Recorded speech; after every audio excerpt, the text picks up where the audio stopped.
एहतिसाब अदालत की सजा कलअदम करार। इस्लामाबाद हाई कोर्ट ने अल अजीजिया रेफरेंस में नवाज शरीफ को बरी कर दिया। चीफ जस्टिस आमिर फारूक ने कहा, बताएं नवाज शरीफ ने कैसे करप्शन किए और करप्ट प्रैक्टिसेस से पैसा बाहर भेजा। वाजिद ज़िया खुद मान रहे हैं कि कोई सबूत नहीं, दस्तावेजात से भी कुछ साबित नहीं होता, मफरूजे पर तो कभी भी सजा नहीं होती। नवाज शरीफ के वकील अमजद परवेज ने कहा कि प्रोसिक्यूशन को साबित करना था कि बेनामी जायदाद बनाई गई। अगर कोई सबूत नहीं दिया गया तो यह आमदन से ज़ायद असासों का केस नहीं बनता। जस्टिस मियां गुल हसन औरंगजेब ने अमजद परवेज से इस्तफसार किया कि सुप्रीम कोर्ट की बहुत अहम ऑब्जर्वेशन थी, जज को मिसकंडक्ट पर ओहदे से हटाया गया। नैब आपको बहुत रियायत दे रहा है, पता नहीं आप क्यों नहीं ले रहे।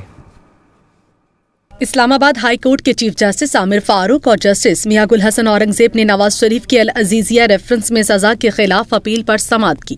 चीफ जस्टिस आमिर फारूक ने कहा कि मफरूजे पर बात नहीं हो सकती, बताएं नवाज शरीफ ने कैसे करप्शन की और करप्ट प्रैक्टिसेस से पैसा बाहर भेजा। नैब प्रोसिक्यूटर ने कहा, हमारा केस ही वाजिद ज़िया की बुनियाद पर है। चीफ जस्टिस ने कहा, वाजिद ज़िया खुद मान रहे हैं कि कोई सबूत नहीं, दस्तावेजात से भी कुछ साबित नहीं होता, मफरूजे पर तो कभी भी सजा नहीं होती। नवाज शरीफ के वकील अमजद परवेज ने कहा कि प्रोसिक्यूशन को साबित करना था कि बेनामी जायदाद बनाई गई। अगर कोई सबूत नहीं दिया गया तो ये आमदन से जायद असासों का केस नहीं बनता। जस्टिस मियां गुल हसन औरंगजेब ने अमजद परवेज से इस्तफसार किया कि सुप्रीम कोर्ट की बहुत अहम ऑब्जर्वेशन थी, जज को मिसकंडक्ट पर ओहदे से हटाया गया। नैब आपको बहुत रियायत दे रहा है, पता नहीं आप क्यों नहीं ले रहे। चीफ जस्टिस आमिर फारूक ने कहा कि नैब वकील की बात दुरुस्त है कि सुप्रीम कोर्ट के अरशद मलिक केस के फैसले में ऑब्जर्वेशंस काफी मजबूत हैं। वो दरखास्त अगर ना भी होती तब भी अगर वो फैसला हमारे सामने आ जाता तो हम उसको मलहूज़े खातिर रखते। नैब ने अल अजीजिया रेफरेंस को रिमांड बैक करने की इस्तदा की,